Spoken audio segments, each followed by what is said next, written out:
Hello everyone, thank you for joining me today. My name is Madhurima Buragohai. I am a PhD student at Indian Institute of Technology, Guwahati, Assam, India. Today I am going to present our paper titled LPECN Leveraging PIT Placement and Explicit Marking for Congestion Control in NDN.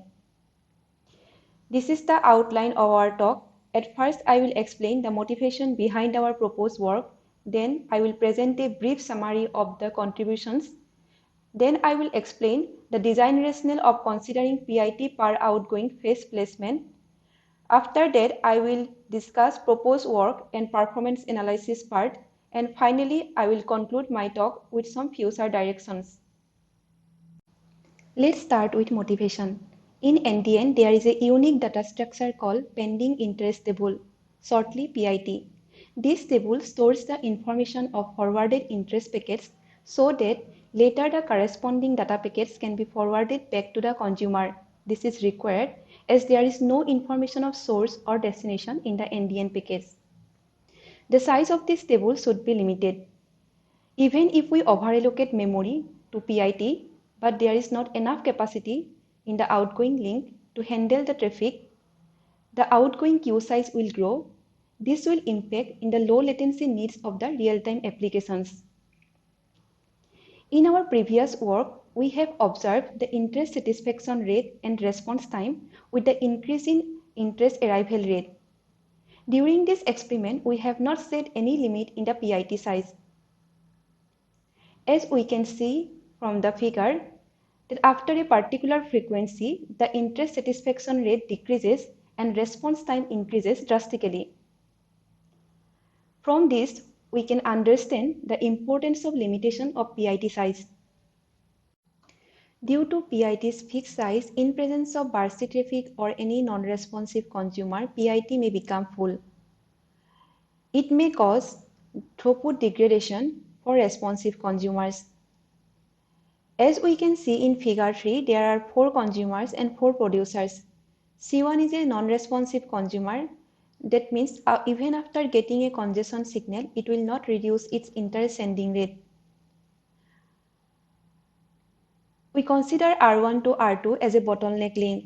Due to this bottleneck link, traffic burst from C1 may cause the PIT at R1 saturated. Once it is full, responsive consumers like C2, C3 or C4, their interest may get dropped. They will experience packet timeout and they will reduce their congestion window. Due to this, the interest sending rate will reduce and this eventually cause throughput degradation. This problem motivated us to look into the congestion from PIT perspective. We have tried to come up with a solution to resolve this problem. Now I am going to present a brief summary of our contributions. We have used PIT per outgoing phase placement to efficiently limit interest sending rate according to the available capacity of the link. It helps us in avoiding congestion in the reverse path. For congestion detection, we have used queuing delay and PIT occupancy. For congestion signaling, we have marked the outgoing data packets and sent negative acknowledgement. In addition to that, we have utilized NAC and explicit marking to detect and limit interest from non-responsive consumers. This is possible due to NDN's features like symmetric forwarding and stateful forwarding plan. We have implemented our proposed scheme LPECN in NDN SIM simulator. From the simulation results, we have observed that it can handle congestion even in presence of non-responsive consumers. Please note that our proposed work LPECN works with base route forwarding. If we require more flexible forwarding, we have to offer other designs. Now I am going to explain the motivation behind our consideration of PIT per outgoing phase placement. To understand it better, we are considering one example. There are 2 consumers and 3 producers. Consumers C1 and C2 request content with prefix slash A and slash prefix slash B respectively. Producers P1, P2 and P3 stores content with prefixes as shown in figure. We consider R4 to R5 as a bottleneck link. Due to this bottleneck link, the traffic burst from C1 causes the PIT saturated at router R4. Once it is full, the interest from C2 will get dropped. Even though there are available paths to producer P2 and P3 through links R4 to R7 and R4 to R6. Since packets are dropped at router R4, C2 will experience packet timeout and it will reduce its congestion window and thus its interest sending rate is reduced and throughput will degrade.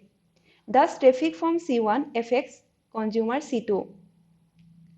Now coming to the case of distributed PIT, where PIT is placed at each outgoing interface. You can see in figure 5 where at router R4 there are 3 PITs at each outgoing interface corresponding to the face ID 256, 257 and 258. Now interest from C1 get entered in PIT 256 and interest from C2 gets entered in PIT 257 or PIT 258. Thus C1's traffic burst will not affect C2. PIT per outgoing phase placement also helps us in estimating PIT size. We have adopted equation 1 from the paper referenced below to calculate the PIT size.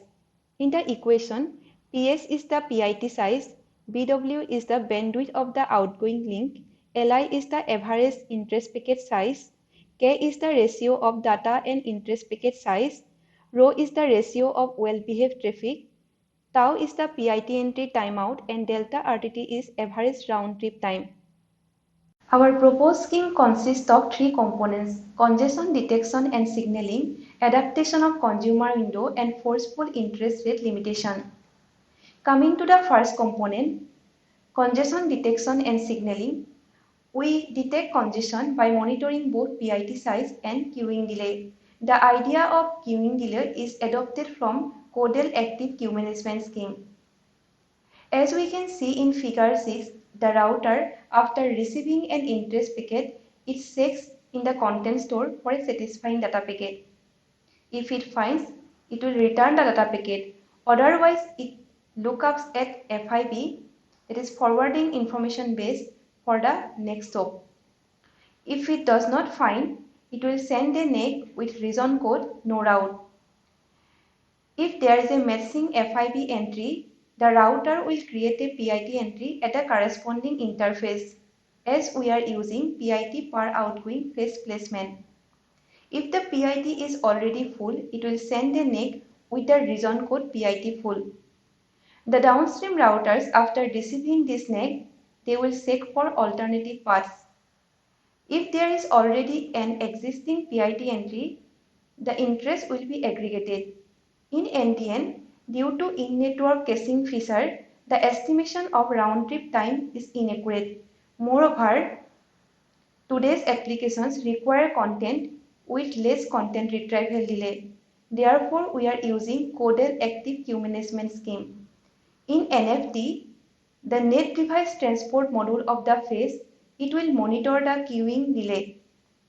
If the queuing delay is more than the threshold, it will set the flag value equal to 1. The generic link service module of the phase, it will monitor the flag value. If it is 1 for a particular time duration, it will mark the outgoing data packets. Due to the stability and scalability of our long and fast distance networks, we adopt cubic congestion control scheme at consumer side. After receiving a data packet, the consumer checks for congestion marking. If it finds, it decreases the congestion window, otherwise it increases it. Moreover, in case of packet timeout or receiving a NAK, it decreases the consumer window. After receiving a NAK or congestion marking, the consumer side edge router observes the interest rate per time interval to infer whether a consumer reduces the interest rate or not. If it finds any consumer which does not reduce the rate, it limits the interest by limiting the PIT size for that consumer. We have implemented LPCN in Endian simulator. We have compared it with Peakon from the existing literature. The reason for comparison is that it also adopts CODEL for congestion detection. However, it does not consider the finite size of PIT. We have considered topology 1 for performance evaluation. We have considered average good put, average response time, and average interest satisfaction rate as performance metrics. The simulation parameters are shown in table 1. As we can see in figure 8, in case of Peakon scheme, initially we see an increase in average good put up to time t equal to 10 seconds. After that, we see a sharp decrease in good put. The reason is that at time t equal to 10 seconds, the non-responsive consumer C1 it starts sending interest rate at 1000 interest rate per second. Due to the bottleneck link at R1 to R2, the PIT at router R1 becomes full. Therefore, interest from C3 and C4 they get dropped at router R1. Due to this, they experience packet timeout and they reduce their congestion window. Therefore, we observe a decrease in good put. On the other hand, in case of our proposed scheme LPCN, we place PIT at outgoing interfaces. Therefore, the interest from C3 and C4 they get entered in the PIT of the interfaces R1 to R3 and R1 to R4 links. Therefore, traffic burst from C1 it does not affect C3 and C4. Therefore, we do not observe any degradation of good put in case of our proposed scheme.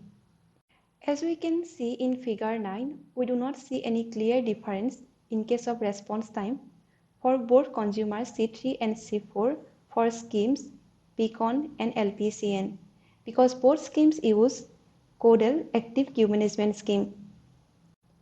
In figure 10, we observe a sharp decrease in interest satisfaction rate for Peakon scheme for both consumers C3 and C4.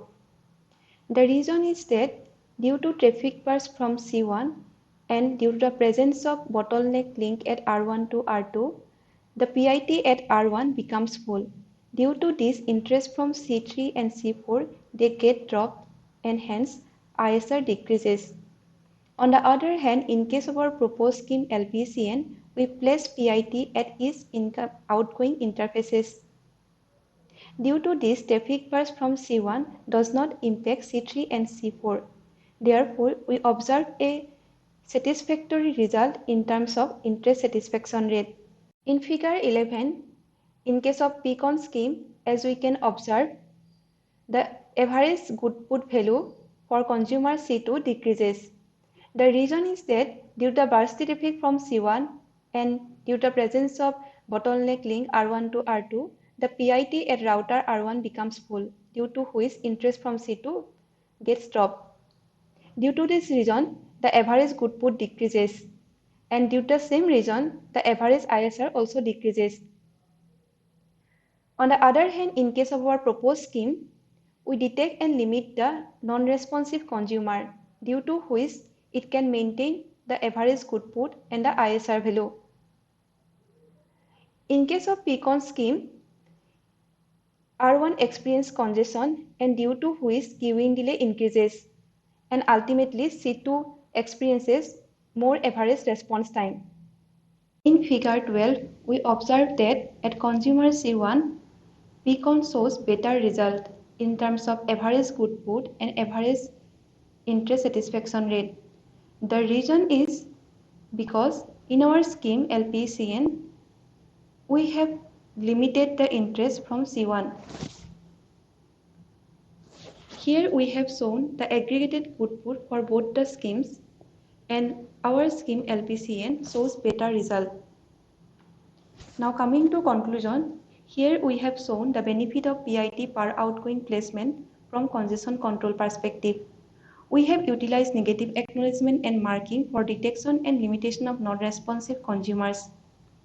From the simulation result, we have observed that LPCN can handle congestion even in presence of non-responsive consumers.